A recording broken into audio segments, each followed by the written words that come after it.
Olá, iniciando mais um podcast Integrare, hoje no 17º episódio. Muito importante o tema, mães atípicas, e não esqueçam de compartilhar o nosso canal para que mais mães sejam aí atingidas a informações. Hoje com a mãe do Gabriel e da Júlia, gêmeos, a Raquel, que topou participar do nosso podcast. Obrigada, Raquel. Imagina, obrigada eu. É um prazer te ter aqui. Raquel também é escritora de 2 livros. A gente vai falar aí no decorrer do podcast sobre. Sim. Raquel, pode se apresentar para o público? Então, meu nome é Raquel, eu tenho 44 anos e eu tenho um filho TEA e uma filha com TDL. Meus filhos gêmeos, 9 anos, né? E, assim, ao longo de todo esse processo, eu contei no livro a evolução, os trabalhos que a gente começou a fazer, terapia, desde os 2 anos, do diagnóstico precoce dos 2, né, no caso.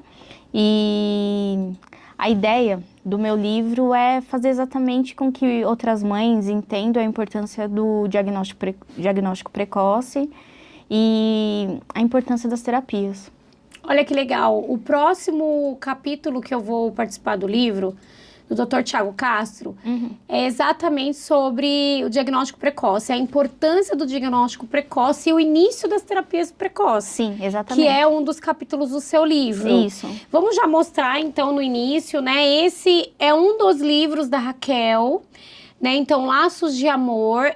Raquel, esse foi o primeiro livro que você escreveu. Isso. Esse livro, ela conta um pouquinho da história. Isso, das crianças. Conta até um pouco da minha história antes, né?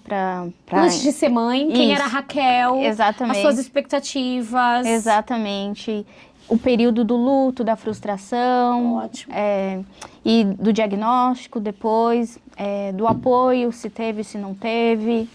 E depois a importância de confiar, né? De começar a terapia logo no início da descoberta, enfim. E a evolução depois, né? Tá.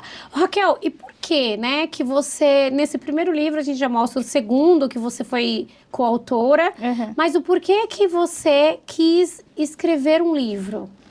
Contar a sua história, né, pro Brasil, porque o livro ele é vendido pela Amazon. Pela Amazon, então chega em todos os lugares. Sim, né? sem dúvida. Por que você resolveu contar a história? Então, eu sempre fui uma pessoa mais proativa, interessada, e quando eu descobri o diagnóstico do Gabriel, mais especificamente falando do autismo, que era algo mais difícil de lidar. O do Gabriel veio primeiro, o diagnóstico? Sim. Com quantos anos o Gabriel tinha? O Gabriel tinha, com 1 ano e meio eu já via que não estava adequado, né? Não tinha a evolução no tempo adequado. Típica, né? Exatamente. E aí, logo no começo, o Gabriel ele era uma criança que ele só batia a cabeça. Ele pegava o trinco da porta e batia na parede, aquela coisa de enfileirar os carrinhos, Hot Wheels que ele ama. E ele falava? Ele falava, mas era tudo em inglês. Só que assim, ele era pouco verbal. Até hoje ele não é totalmente verbal, né? Mas a questão era que eu percebia, será que ele tá falando inglês? Era tudo os números em inglês, as cores em inglês. E eu comecei a falar, gente, mas de onde veio isso? Porque não tinha um incentivo, né? Sim. Ele parecia que o Gabriel, na verdade, ele tem uma facilidade incrível com o inglês, assim. Ele aprende muito rápido. E do nada ele vinha cada vez mais, assim, com palavras e expressões, enfim. Com essa ideia toda e a dificuldade de entender, e eu pesquisando na internet, só ia em casos muito, muito severos, e eu falei, gente, será que meu filho tem isso? Porque não é possível. Porque a gente tá falando de 8 anos atrás, né? Exatamente. E naquela época, aba, se falava muito pouco de aba. Pouco. Do convênio ter uma obrigação de pagar. Também, não, né? Então era muito rasa as informações. Exatamente. A fono era um trabalho muito diferente do que é hoje, né? Hoje está muito mais específico, né? E aí eu peguei e falei assim, a dificuldade de comentar com meu ex-marido, e meu ex-marido fala, não, que loucura, né? E eu até perdi um certo tempo nisso, porque eu percebi logo com 1 ano e meio, mas eu só fui tratar o Gabriel com 2 anos e pouco, né? o quanto antes é melhor.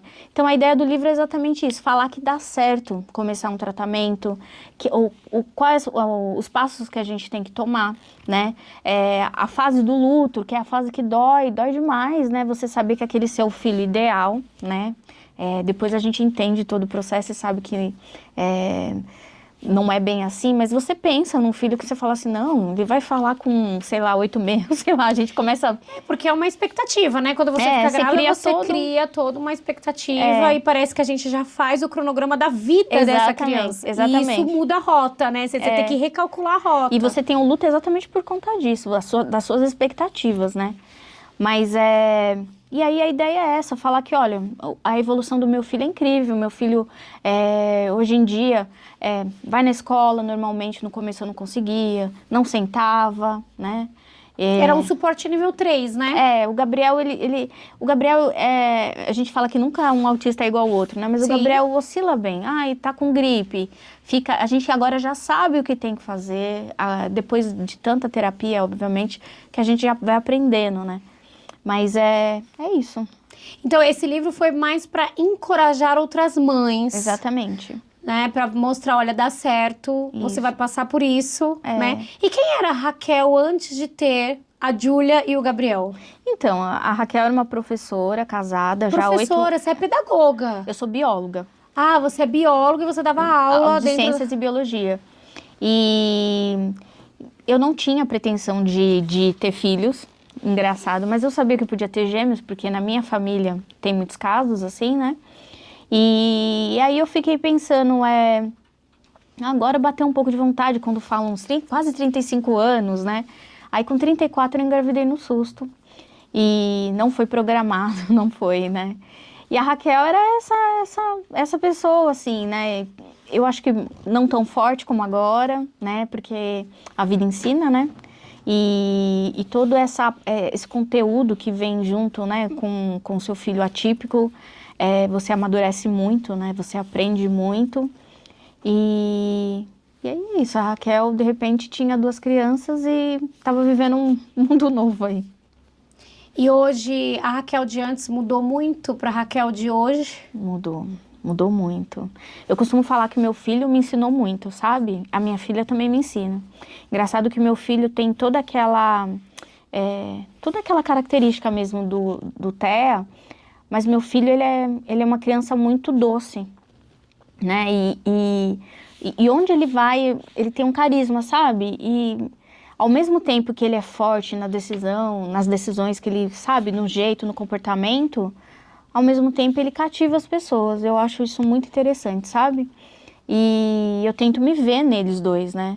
A minha filha doce e engraçado que, eu não sei se é porque ela tem um irmão com autismo, ela costuma abraçar qualquer criança, sabe, atípica. Que ela reconheça que tem uma certa dificuldade. Exatamente. A Júlia tem TDL, muitas pessoas não entendem, né, a sigla, que é transtorno de déficit de linguagem. Isso. Então, a Júlia não é autista. Não. A Júlia tem uma dificuldade na linguagem. Júlia fala. A Júlia fala. Ela começou a falar, demorou também para falar. Ela foi falar com uns 3, 4 anos. Eu digo falar porque antes era só de forma cantada. Uma palavra era um silêncio na minha casa, a não ser de gritos, né, assim. Sim. Mas de conversa demorou muito tempo para eles começarem a falar. Mas com 2 anos e meio ela começou a falar meio cantado, sabe? E aí eu peguei e falei assim, mas gente, o que é isso, né? Aí eu ficava olhando ele, ficava olhando ela. Aí todo mundo falava, são gêmeos, né? Um imita o outro. Nenhum médico que eu levava, e olha que de 3 em 3 meses eu ia procurar médico, colocava ali o carimbo e batia o pé que realmente ele era autista e que precisava de um tratamento. Então, a minha filha é isso, um atraso de fala, uma falta de compreensão e uma vontade de falar que, sabe, tentava e não conseguia. E aí a gente não entendia esse comportamento e eu achava que era autismo também, né? Diziam que por ser gêmeos, né, podia acontecer. E assim, diagnóstico de menina é difícil. Até hoje eu sempre tento ver ali, né? Mas não, acho que a Júlia foi só porque hoje em dia ela deslanchou e algumas questões pedagógicas só que a gente tenta corrigir. Qual que foi sua maior dificuldade, Raquel, ao receber o diagnóstico dos dois? E qual que é a sua maior dificuldade ainda hoje? A maior dificuldade de receber era assim, eu sabia que meu filho tinha, eu fiz uma pesquisa na internet e, igual eu te falei, eu não sou uma pessoa que fica parado aceitando. Eu posso aceitar o que ele tem, eu aceito o meu filho, mas ficar de braços cruzados, eu penso que um dia ele vai virar pra mim e falar assim, mãe, que bom que você me tratou, né? Sim. O que eu poderia ouvir? Ó, mãe, você não foi atrás, você não buscou coisas novas, né? Então, assim, não é uma cobrança hoje em dia, depois de muita terapia, mas eu sempre penso muito nisso, sabe? Eu acho que é super interessante isso que você falou, né? Da mãe aceitar o diagnóstico. Claro que tem um tempo Tem, para sem toda dúvida. mãe, para qualquer diagnóstico, aceitar isso. É, Mas é você não aceitar ficar no mesmo lugar que você está. exatamente. É aceitar o diagnóstico, mas não aceitar que o seu filho não fala e não vai falar. Isso a gente Exatamente. não pode aceitar enquanto mães e eu acho que enquanto profisais também. Aceitar que crianças de nível 3 que se machucam. Meu Sim. filho batia a cabeça no chão. E aquilo, ele mesmo, eu falava, gente, não é possível. A porta pegou uma vez, ele colocou a mão na porta onde abre ali. Sim. Eu falei, meu Deus, como podia? Era uma loucura. Pulava de altura, assim, com dor. Porque não tinha essa noção do perigo, né? Aprendendo a andar, assim, sabe? De cair e tal. E eu pegava e falava assim, como é que eu vou deixar meu filho viver dessa forma? Não tinha como, né? É por isso que eu tô te falando que eu tomei a iniciativa e tal. Eu comecei a levar em médicos e eu falava assim, tem alguma coisa errada, doutor, você não pode avaliar? E o que eu só via era a marcação de que eles sabiam que era, mas que eles não falavam. Então, nossa, eu ia de 3 em 3 meses em médico, e eu falava assim, eu só tô gastando dinheiro. Por que eu vejo ali a anotação e não fala? Então, esse processo, para mim, da descoberta, já tinha acontecido antes, né, de forma devagar, aos poucos. É lógico que quando foi dito e quando eu comecei a ver como era o processo, eu falei que pesado. Não é leve, não é. E você tem que lidar com o luto, você tem que levar em terapia. E eu comecei bastante terapia com ele. Ia até lugares mais longe, pegava da escola, ele dormindo, tinha que pegar às vezes os dois no colo, sabe? Pra dar conta de colocar os dois ali para fazer terapia, de escola, que era importante escola também, para ajudar na fala. Sempre essas cobranças, né? E a gente fica meio perdido. Então, teve aí todo esse processo inicial e tal. Foi bem dolorido. E a sua maior dificuldade ainda hoje com eles com 9 anos? Qual que é a área que você sente mais dificuldade? Vou falar primeiro da Júlia. A Júlia é emocional. Psicológico. Toda essa bagagem, ela é muito emotiva, né? E tem que dar o tempo dela, ela entende que na verdade ele demanda um pouco mais de atenção, né? E é difícil para ela ter que entender isso. Imagina, eles têm a mesma idade, né? Sim. E pro Gabriel hoje é a rigidez. O Gabriel, ele é uma criança muito rígida, ao ponto de eu deixar o livro aqui, no dia seguinte tem que estar aqui, entendeu? E aí eu comecei a entender esse processo de rigidez. Eu demorei para entender por que tanta frustração e era essa rigidez toda. E aí entender que é melhor deixar aqui, começar a entender que isso é melhor, é a favor, se eu vou fazer de uma forma que favorece ele, se eu deixar aqui, né? Então, assim, tem que ficar pensando, é até cansativo às vezes, assim, tem dia, tem que pensar tudo antes, planejar tudo antes, fazer a previsibilidade, né? Esse processo ainda é difícil para você. Exatamente. Hoje eles estão numa equipe multidisciplinar ainda, numa clínica? Não. Então, o Gabriel, quando eu descobri, eu tava até fazendo uma oração, assim, eu falei assim, gente, pra onde eu vou? Porque não tinha informação. Hoje aqui o que você tá fazendo é passar informação, né? Sim. Mas naquela época era muito difícil, você pesquisava, até eu entender que existia uma psicóloga que trabalhava no método ABA ou Denver, né?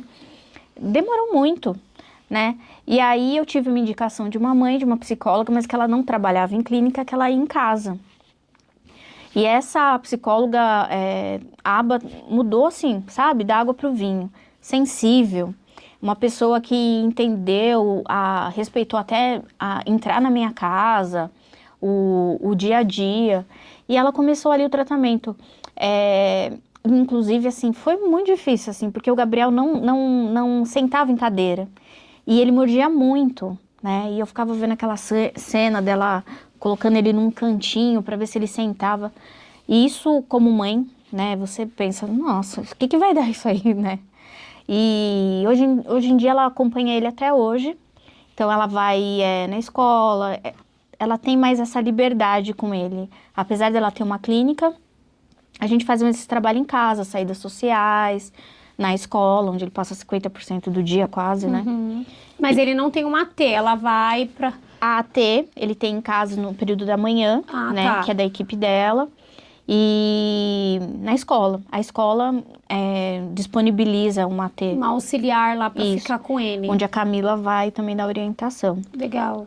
E isso fez e faz toda a diferença na vida do Gabriel, que começou-se com suporte nível 3, mas quando você entrou aqui, você já me falou que ele tá no suporte Sim. nível 2, né? Ele já tá, ele é totalmente independente, funcional. Assim. Ele é funcional e ele é uma criança independente daquelas que faz a comida se deixar, porque é sempre a mesma coisa, né? Ele pega o nuggets dele, põe no forninho, se ele tiver que esquentar alguma coisa, ele faz. O que pra mim a minha ideia é essa, o que eu digo no livro é isso. Eu penso a longo prazo, eu não penso nem só agora. Eu penso no Gabriel no futuro, independente, se formando. É por isso a adequação, agora a insistência de colocar na escola, numa escola regular, porque pra mim, como mãe, eu penso que é a melhor saída. É por isso a ideia da escola, de introduzir ele ali, de fazer a inclusão, porque ele tem que se adequar naquele meio. Na minha cabeça, ele tem que se adequar em qualquer meio. Aí, por isso a minha luta, é dizer que o Gabriel existe, o autismo existe, não vai mudar, que você precisa ensinar seu filho que existem crianças diferentes. E a gente percebe isso, né? Hoje em dia as crianças estão crescendo e entendendo mais as diferenças, né? E a grande preocupação das mães é exatamente se eu faltar, o que será do meu filho? Exatamente. A longo prazo. Então, quando a gente pega uma família de uma criança de suporte nível 3, o grande medo dessa mãe, eu preciso que ele se torne funcional, autônomo, independente. Porque se eu não estiver mais aqui, eu não tenho quem cuide do meu filho. E é engraçado, assim, aí no começo do tratamento vinha sempre parente mesmo, amigos, e falava, mas pra que tanta coisa? Pra que terapia o tempo todo, o dia inteiro? É porque não sabe que a gente pensa a longo prazo, né? E tem que pensar, gente. E não entende o quanto essas crianças precisam de um suporte na primeira infância para que depois a gente trate só o emocional. Exatamente. Porque essas crianças precisam, né, de um acompanhamento, aí é gerenciamento de emoções, aí é a questão da rigidez. Exatamente. Aí, a cada fase, a criança vai precisando de um auxílio, de um apoio, né? Então, na primeira infância, são as habilidades básicas, a imitação, o ecoico, o apontar, o seguir um comando. Porque como que eu vou colocar uma criança na escola que ela não consegue copiar a lição da lousa, porque ela não tem uma imitação? Exatamente. Ela não consegue seguir o comando de vamos para o intervalo, e depois vamos voltar para a sala de cinema. Então as pessoas não entendem. E o que eu tô notando, Raquel, é que por conta da internet, isso me parece que está menor. Esse desentendimento das pessoas. Sim. Esse julgamento. Porque o que a mãe menos precisa... É de um julgamento, exatamente. É de julgamento e opiniões. Nossa, se eu fosse ouvir que todo mundo que falou comigo, no começo, falavam que eu era louca. Meu ex-marido me falava muito isso. Que loucura!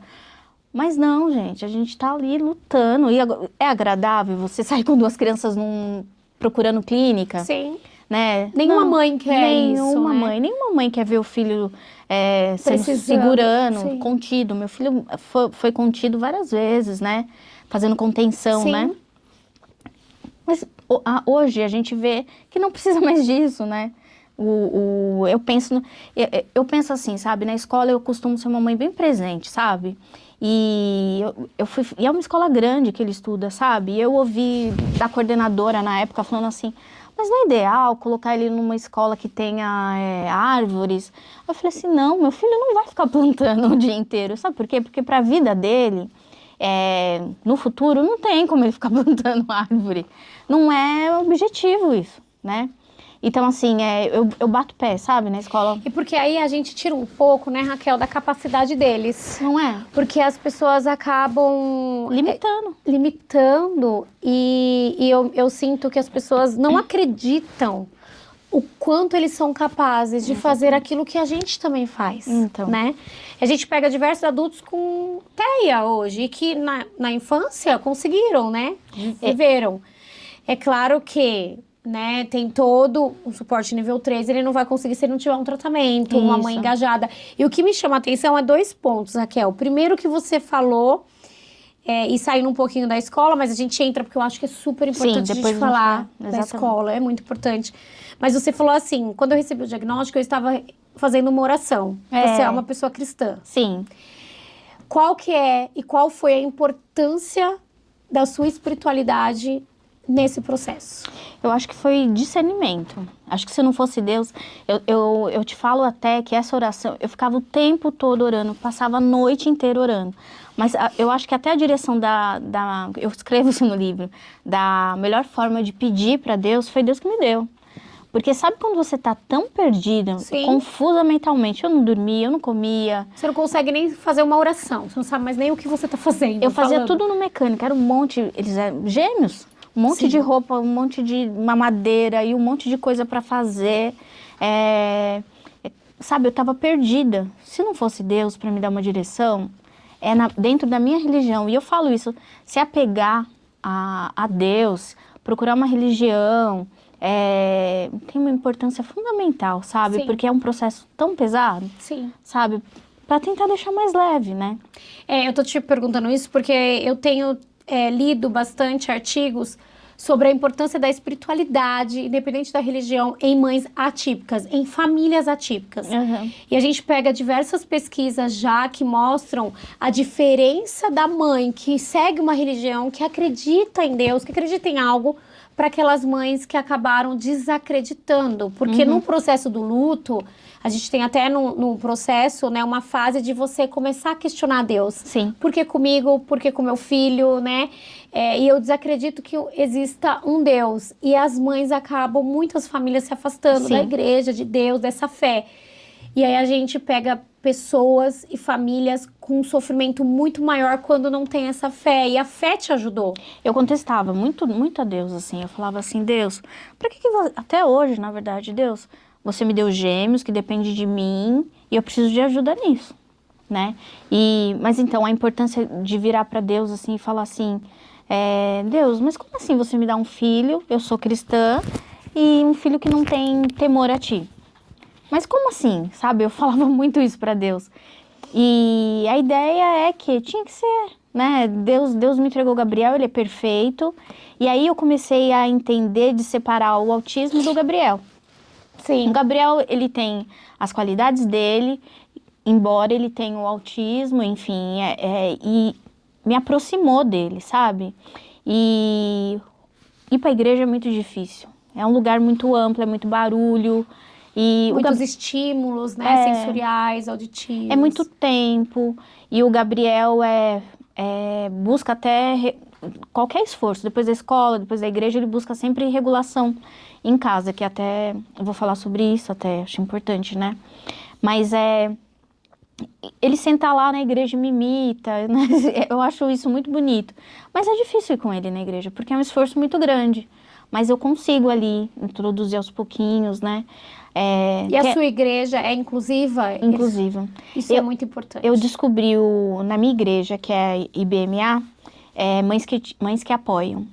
Que são mães atípicas naquela época. E ali eu tive muito conforto, sabe? E ao invés de me afastar de Deus, me aproximou, né? Bom.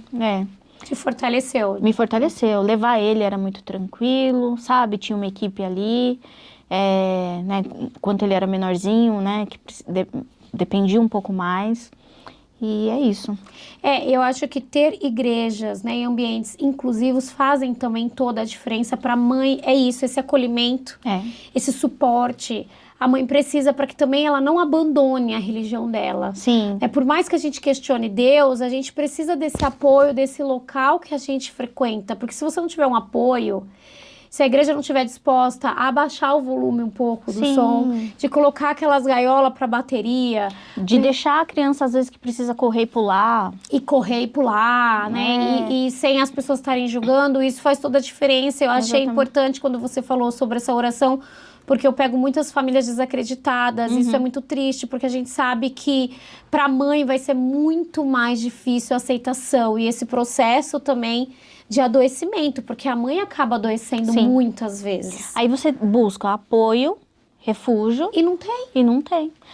Era, às vezes, até mais julgamento. Ai, mas essa mãe não dá educação, né? Sim, muitas Essa criança mães sem escutam educação. isso. Nossa, até Muitas. hoje, até hoje. É, isso é muito triste. Outro ponto que me chamou a atenção é que a Raquel, antes de ser mãe, era professora, É. bióloga, e aí se pegou tendo que cuidar de 2 gêmeos. É. Você mudou totalmente a sua vida também profissional, Raquel. Totalmente. Eu lembro que naquela época que eu era professora, eu sempre tive essa intenção de ajudar. E naquela época, tinha muitas crianças que a gente via que tinha alguma coisa, só que a gente, sabe, não tinha... Não você imagina, identificava o quê, né? e era uma escola pública, nem todas as mães são presentes, né? Sim. São crianças que vão para a escola sozinhas, você não conseguia nem às vezes conversar com as mães. E aí a gente já via que tinha que fazer provas adequadas, adaptadas, né? E eu sempre procurei fazer isso, sabe? E aí, respondendo a sua pergunta, né? Foi passando o tempo e eu comecei a perceber que essa professora precisava voltar. Eu tive que fazer muitas coisas assim, sabe? Com o Gabriel mesmo. Porque veio a pandemia, né? E aí eu tive que pôr em prática aí, pelas orientações da Camila, né? A terapeuta dele, da Fono também. Que eu tinha que ter toda essa, sei lá, né? Toda essa parte assim. E é como professora mesmo que eu acho que eu consegui ter esse manejo, assim, sabe? Continuar esse processo, né? Porque isso é importante, né? A Isso. mãe continuar um processo Isso. que na pandemia foi parado. A pandemia foi um caos. A hora que o Gabriel evoluiu, tava sentando na cadeira na escola, Veio tudo. e aí eu fiquei muito perdida. E aí você ainda trabalhava como professora? Não, aí eu ia contar isso, né? Que, na verdade, eu tive que trabalhar. Primeiro porque eram gêmeos. Salário de professora, né? Pagar uma pessoa para ficar o dia inteiro com eles. Eu não tenho rede de apoio, assim. Hoje em dia eu consegui conquistar. Mas era muito difícil, né? E aí o meu ex-marido trabalhando em São Paulo, eu morando em Santana do Parnaíba. Nossa. Não tinha como, né? Então, assim, a mulher é impressionante, né? E a gente entra na fase do segundo livro, ela sempre se doa mais, né? E eu realmente cancelei essa etapa da minha carreira e tal, porque eu falei assim, meu filho é diferente também. E se eu, como mãe, não for atrás, né? Então, realmente, eu me permiti, né? Cuidar deles um pouco mais. E aí você parou com essa sua vida profissional da sala de aula. Exatamente. Porque a profissional continuou, porque agora você... Agora eu consegui. E aí a gente entra nesse livro que é o Protagonista. Exatamente, Que é um livro que você foi convidada Isso. para ser coautora. Isso. A ideia é que são mulheres que fizeram do limão uma limonada, sabe? Conseguiu Legal. se reinventar, né? Entrar no mercado de trabalho de novo e carregar toda aquela história, né? Que apesar de ser pesada e tal, mesmo assim eu quis ser protagonista da minha vida, né? Eu quis viver coisas novas, eu quis conquistar coisas novas, né? A importância disso para uma mulher. Porque eu sou uma mãe atípica, mas eu sou mulher, sabe? Eu tenho que me cuidar. E não eu volto a dizer que não é cobrança. Mas como que eu posso viver presa dentro de casa, com meu filho autista, que futuro que eu vou ter, né? A não ser ficar doente, que foi o que aconteceu comigo. Quando eu fiquei com depressão, eu peguei e falei assim, o que eu tô fazendo na minha vida? Porque aqui eu já posso parar, então, né? Vou deixar meu filho... Desistir de mim e do meu filho. Exatamente. Ficar presa dentro de casa, não bater de frente com ninguém, né? Só ser isso, não queria ser só isso, né? Você não aceitou a condição que você estava naquele momento. Exatamente. E o que foi que te ajudou a sair dessa depressão? Que é o que muitas mães... Ontem eu atendi uma mãe, uma família, E eu achei muito interessante porque ela falou, doutora, por mais que eu tente, eu sei o que eu tenho que fazer, eu sei que eu tenho que ir pra academia porque isso vai me ajudar no meu emocional, eu sei que eu preciso sair, mesmo que eu não queira, mas eu não consigo fazer, eu não consigo levantar e ir. É muito difícil mesmo. É muito difícil. O que foi e quem foi que te ajudou nesse processo, Raquel? Então, eu lembro que na pandemia, engraçado que mãe é isso, né? A gente bate de frente, mas quando acaba que a gente percebe que fala assim, nossa, que pesado que foi, preciso me entregar.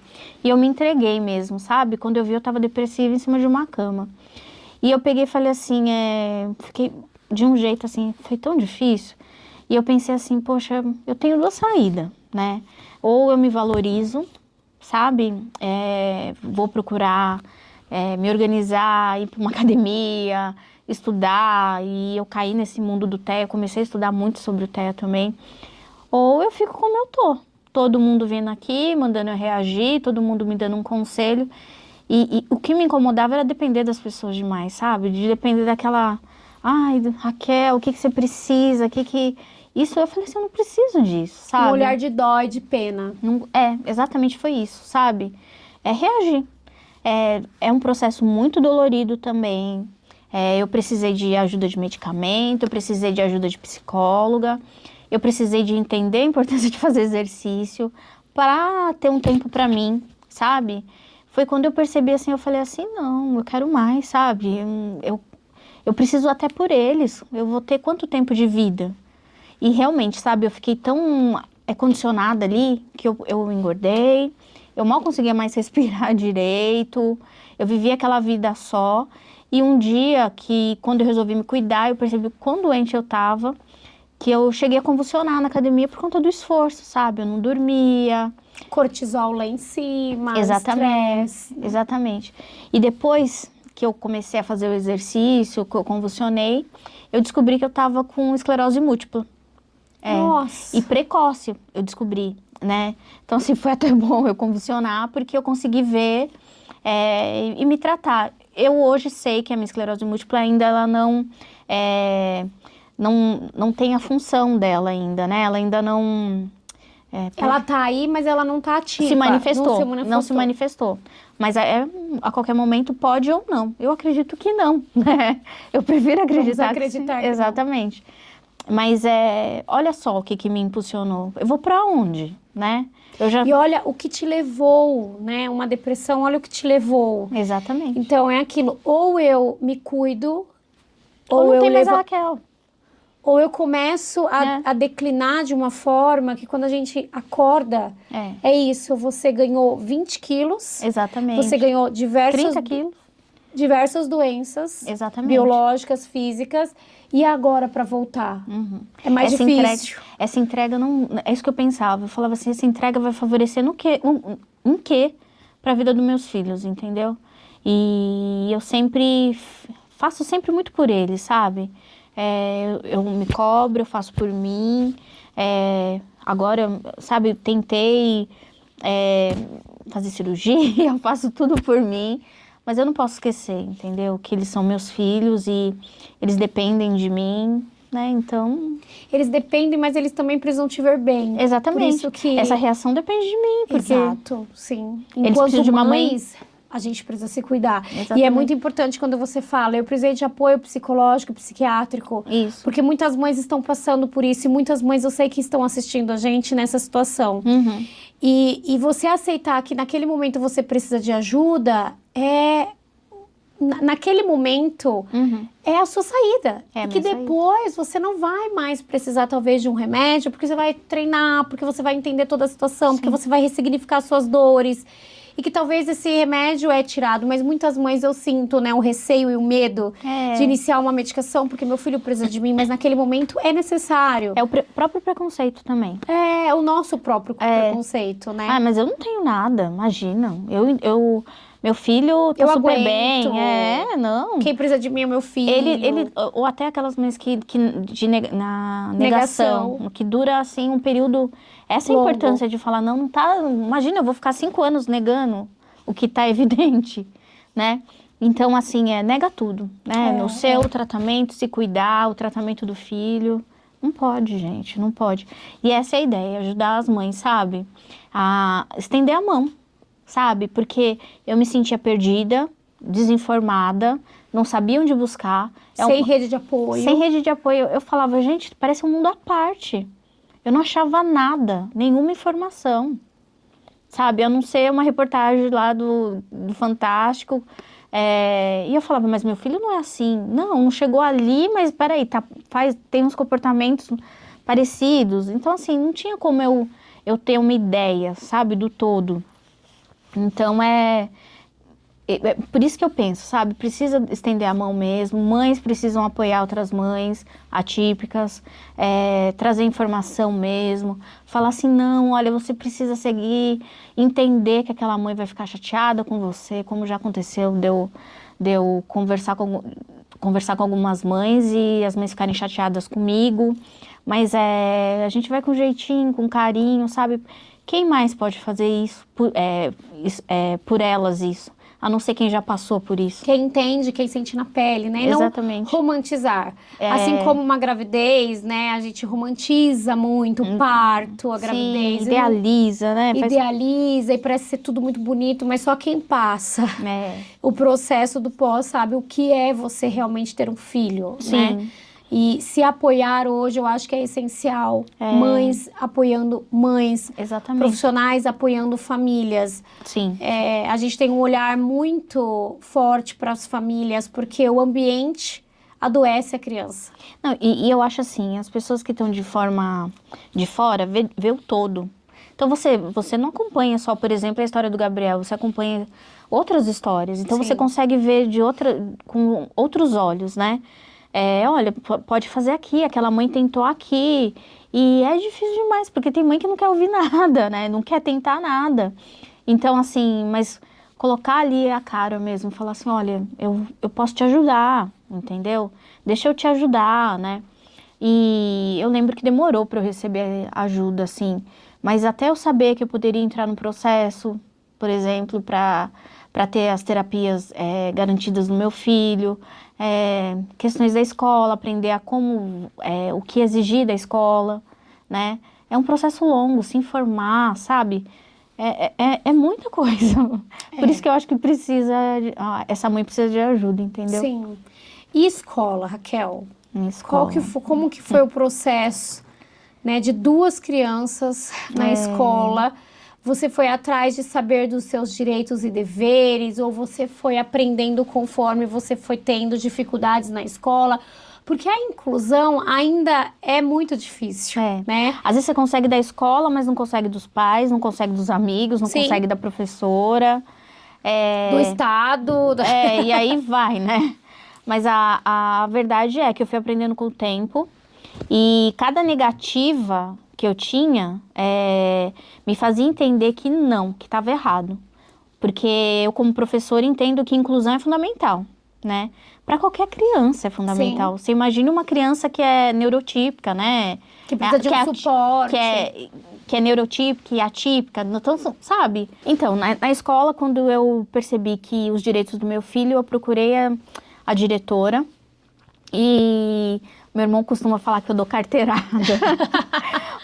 Mas é isso, né? Eu fui lá e falei assim, ó, ele tem direito a PEI, ele tem direito à inclusão, ele tem direito a acompanhante de sala, ele tem que ser incluído nas atividades e ele precisa que a terapeuta dele entre na escola, sim, para poder fazer não uma avaliação da professora e do meio, mas para que avalie ele dentro daquele ambiente. E eu costumo falar assim, só funciona com parceria. Sim. Porque se não tiver, todo começo do ano eu vou lá conversar e falar assim, eu sei o quanto é difícil, eu sei que é mais de uma criança, antigamente era meu filho autista ali e acabou, né?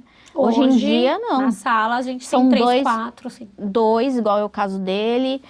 Na sala lá do lado tem 3, depende do nível. Então, assim, hoje eu sei falar o que o meu filho gosta, o que ele não gosta, como ele regula. exatamente me informei o que é melhor para ele, ouvi os profissionais, e então que bom, porque eu chego lá na escola e falo assim, olha, ele precisa se regular, ele não pode, não pode ficar dando atenção aos comportamentos inadequados, enfim, tudo aquilo que a gente aprende, né, com os profissionais, eu ponho em função ali, executo ali. Né, para poder falar assim, ó, o Gabriel, ele entende certas coisas, ele consegue fazer certas coisas, e se não é uma mãe que fala isso, né, é um profissional que vai falar, mas é uma mãe que tem que saber mesmo, sabe, essa é a minha concepção, né, de que mãe tem que saber o que o filho gosta, o que ele não gosta, o que ele faz, o que ele não faz, para que você possa até debater, né, na escola e falar assim, não, assim desse jeito não, desse jeito sim. E passar isso para os profissionais, né? Porque para a escola também é muito difícil ainda saber lidar com crianças atípicas. Exatamente. Né? É difícil.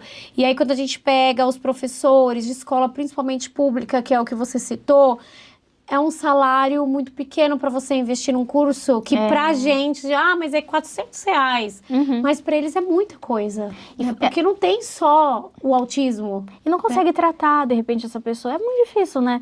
Lidar com um pai que não é presente, com uma criança sem tratamento. É muito difícil, gente. Imagina. A gente precisa... A equipe multi, eu sempre falo que envolve família dentro da equipe e escola. Né? O corpo pedagógico dessa escola, junto com clínica e família. Para que a gente consiga fechar esse triângulo muito ajustadinho para que a gente consiga a evolução da criança, né? Sim, sim. É importante que quando os profissionais vão na escola, a gente não quer saber se a professora está dando uma aula legal ou não. Até porque a gente nem sabe se tá ou não, exatamente. porque a gente não estudou isso.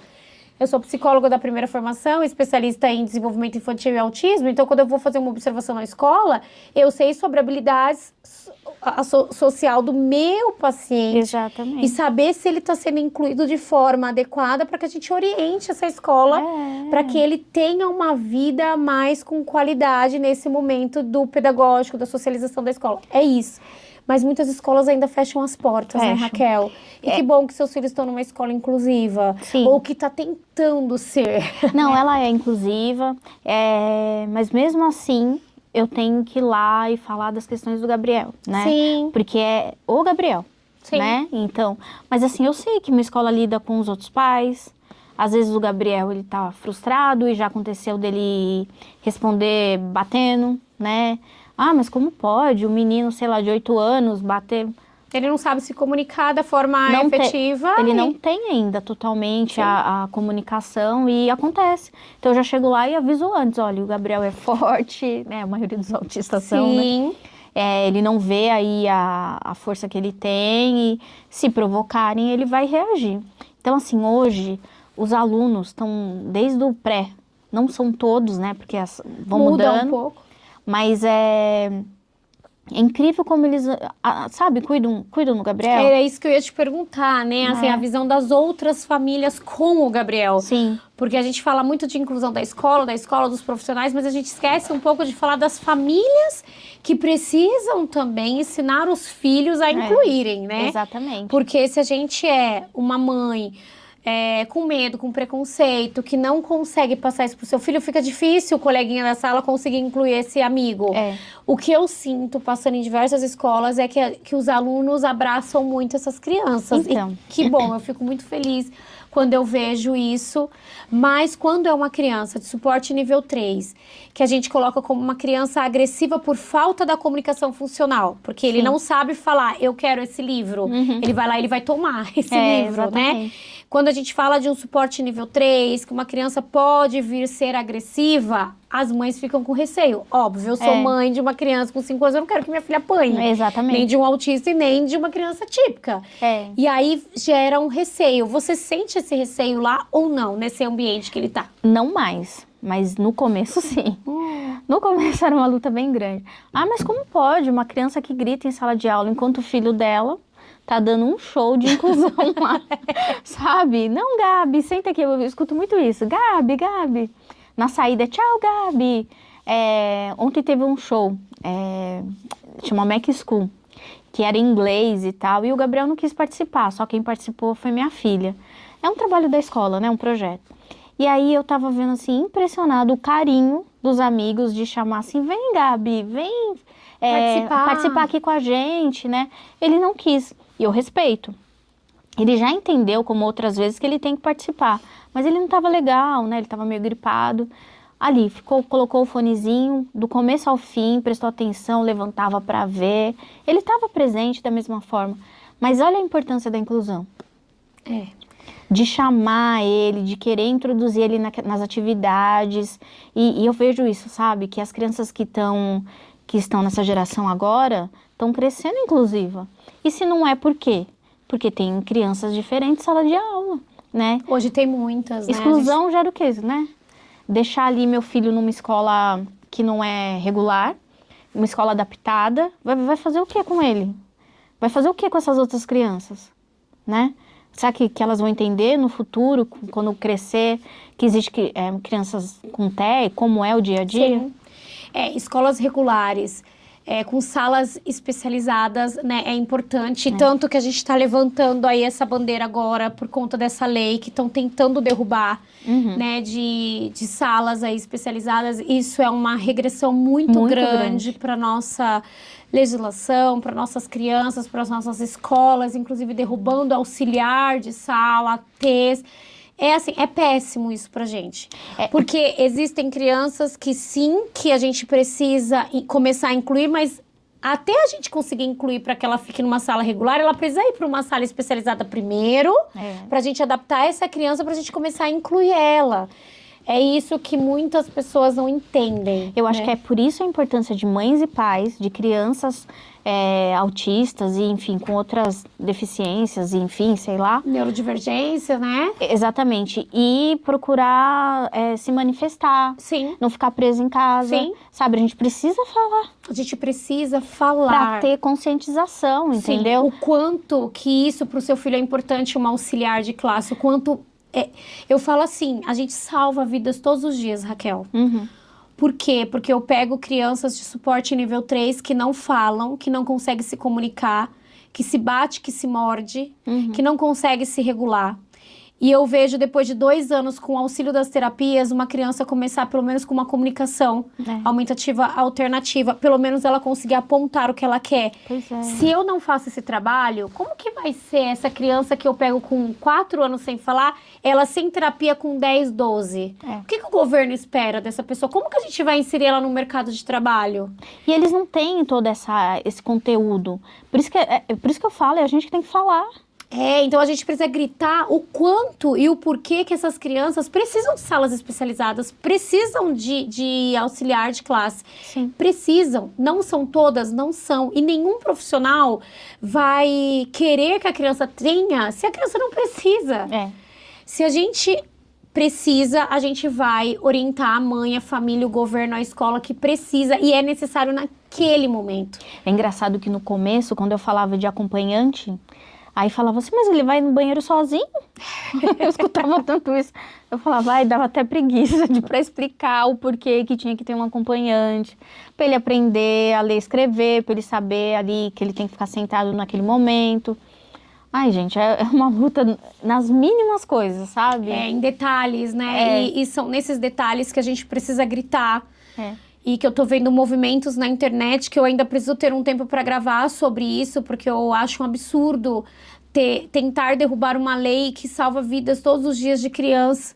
Tentar derrubar lei que as crianças precisam de um apoio para que elas consigam fazer o que eu tô fazendo aqui hoje, que é trabalhar e ter um mínimo de dignidade, de se sustentar e se tornar autônomo e independente. Se hoje a gente trata a criança com 3, 4, 2 anos num atendimento precoce, num atendimento de primeira infância, eu sei que essa criança vai chegar com 9, como o Gabriel, já conseguindo colocar os chiquinitos dele na frigideira para ele comer. Se eu não trato, falar que não quer. Se eu não trato essa criança não vai conseguir ser independente e autônomo. E aí a gente vai ter um adulto como? Quem vai cuidar desse adulto? Porque a mãe envelhece. Quem vai cuidar desse adulto? E é um desserviço você voltar com tanta evolução. Sabe? Aí chega uma criança dessa no futuro, vai pra onde? Sim. Vai depender de quem? Do próprio governo. Exato. É isso que eles não estão entendendo.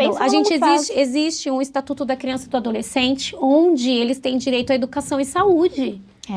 As terapias fazem parte da saúde, Sim. porque eles têm um transtorno do neurodesenvolvimento que vai se estender pela vida toda se a gente não tratar hoje. Eu tenho pacientes, eu tenho gêmeas aqui, elas têm 14, 15 anos e hoje elas fazem 2 terapias. Aí, tá vendo? Arte-terapia e pedagogia não, e psicoterapia.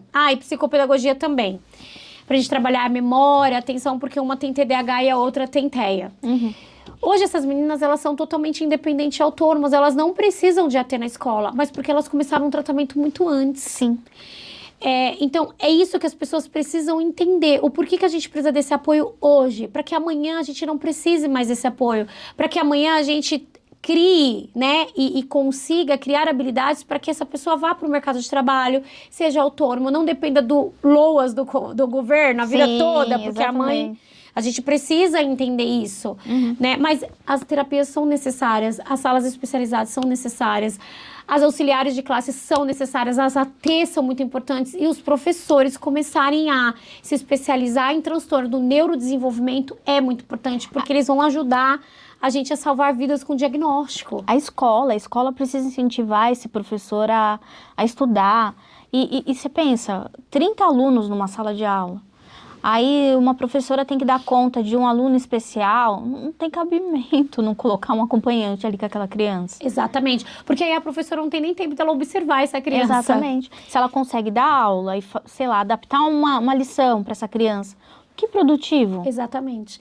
Eu já contei essa história aqui antes, e eu sempre enfatizo em todos os congressos que eu vou, ou palestra que eu vou dar, que se eu estou onde eu estou é graças aos meus professores, né? E eu passei por um processo da minha mãe e do meu pai de separação. Eu tinha 6 anos de idade. E eu conto sempre, eu nunca vou esquecer dessa professora. Essa professora é a Lu. Eu não sei nem onde essa professora tá, mas eu tenho um carinho enorme por ela. Eu sou típica, então não precisava de suporte nenhum, mas nesse momento dos meus 7 anos, mexeu muito com o meu emocional. E eu lembro que essa professora, ela chamava eu na mesa dela e ela fazia um atendimento ali psicológico comigo. Ela me deu tanto apoio, gente, tanto apoio, que foi graças a essa professora que talvez eu desencadeei uma depressão, uma ansiedade com 7 anos de idade. Hoje eu tenho 37, a gente tá falando de 30 anos atrás de uma professora inclusiva, que ela conseguia observar o emocional de um aluno dela. Mas para isso a gente tinha uma auxiliar na classe. E olha que eu estudei escola pública do estado, e ela tinha esse apoio. Então, eu fico pensando, com os meus 7 anos, eu precisei desse apoio da minha professora, mas para que ela conseguisse enxergar isso, na época, a gente tinha em torno de 17 alunos na sala, escola estadual. Hoje, a gente vai na mesma escola, na mesma série que eu, tem 37, tem 35. Exatamente. Né? Então, a importância do apoio, do olhar da professora. Então, se eu estou aqui, se você está aqui, foi por conta dos professores. Exatamente. Então, a escola olhar para os professores é muito importante. E a gente vai conseguir ajudar muito mais crianças. E às vezes ela não tem saída, não tem recurso na sala de aula, não sabe pedir um recurso. Eu já encontrei coordenadoras falando, não, seu filho é muito mimado. Sabe, uma coordenadora, assim, é muito difícil de você ouvir uma besteira dessa, né? Então, assim, estudar, sabe? Eu sou a mãe, fui lá e procurei formas, por que não essa pessoa que está ali dentro da educação, sabe? É estudar, Raquel, e para finalizando o nosso podcast, que foi muito legal, é estudar e ter amor. Exatamente. Porque o amor salva. Empatia. Eu recebo sempre muita empatia. Eu percebo que o meu filho também recebe. Que bom, né? Que existem pessoas empáticas e que querem ajudar. E é o que a gente precisa hoje na nossa área. Na área da educação, porque eu me sinto pertencente a essa área de educação. Porque quando você passa conhecimento, você se torna um educador. Sim. mesmo sem ser pedagogo, e nessa área da parte da saúde, né? E olha que a gente nem entrou no PA, que é o pronto atendimento, o que você sofreu e o que você sofre levando o seu filho num hospital para ser atendido, e você pega profissionais que não têm manejo Sim. e que quer que seu filho fique ali dentro da Eu sala. tenho um capítulo à parte disso. Eu fico imaginando. Então, assim, me dá desespero quando eu vou. Inclusive com a minha filha, tá? Que é típica. Mas que tem um trauma de injeção e eu tenho que fazer um manejo de injeção nesse momento. E que muitos profissionais, eles não gostam. Mas eles também não sabem fazer. Não, Equipe é desconhecido, de enfermagem, né, pra eles. É muito difícil a gente pegar médicos também que entendam entende muito raso sobre o transtorno do espectro do autismo. Sim. Mas eles não entendem sobre manejo, eles não têm empatia com a criança. Vai deitar, vai amarrar, vai segurar a criança. Então, a importância hoje da gente levar informações e conhecimento para essas áreas, porque é assustador de como tá aí a parte de convênio, a parte do Estado para atender essas crianças. E a cada ano, na pesquisa do CDC que a gente tem, né, embasamento, tá aumentando números. Pois é. Há anos atrás eu falava assim, por enquanto é só um meu filho nessa sala, né? A gente pode, eu falo muito isso em sala de aula. Nossa, mas agora... Porque você tem um parâmetro, né? Pois é, agora são 2, 3. Nossa, é muito comum ver agora. E é assim, 2, 3 em todas as salas. Exatamente. Não é, porque na sala do Gabriel são 2, 3, mas quantas salas uma escola tem? Sei lá, 10 turmas. Imagine daqui pra frente. É isso que eu sempre falo para todo profissional que eu encontro que não tá na área aí do TEA ou do desenvolvimento infantil, no sentido de transtornos do neurodesenvolvimento. É isso que eu falo, a gente precisa aprender juntos e juntos a gente construir um futuro melhor para essas crianças. Raquel, aproveitando, nos conte onde conseguimos encontrar os 2 livros, Laços de Amor e Protagonistas. Na Amazon. E tem também o meu perfil no Instagram, que lá tem as informações sobre o livro.